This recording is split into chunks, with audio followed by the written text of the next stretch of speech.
তুলনামূলক সাশ্রয়ী, নিরাপদ ও ভ্রমণ আরামদায়ক হওয়ায় ট্রেনে যাত্রীর চাপ থাকে বেশি। ঈদের সময় সে চাপ বেড়ে যায় কয়েক গুণ। ঈদুল ফিতরকে সামনে রেখে বেশ কিছু উদ্যোগ গ্রহণ করেছে রেলওয়ে। কয়েকটি রুটে বিশেষ ট্রেন চালানোর পাশাপাশি দূরপাল্লার নিয়মিত ট্রেনগুলোতে যুক্ত করা হবে অতিরিক্ত বগি। লক্কর জক্কর পুরনো বগি মেরামত করে চলাচল উপযোগী করা হচ্ছে।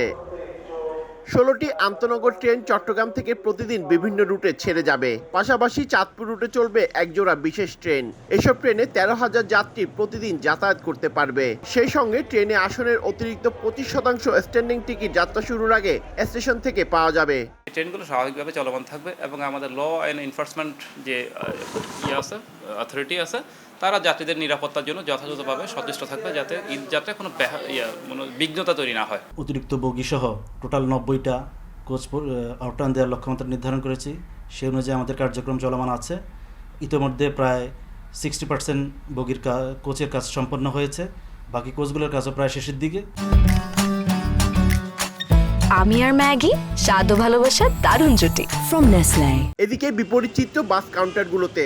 যাত্রীদের অগ্রিম টিকিট নেওয়ার চাপ একেবারে নেই বললেই চলে। কাউন্টারগুলো একেবারে ফাঁকা। তবে আরো কয়েকদিন পর থেকে রোজার শেষ দিকে বাস কাউন্টারগুলোতে ভিড় বাড়তে পারে বলে জানান বিভিন্ন বাস কাউন্টারের কর্মকর্তারা।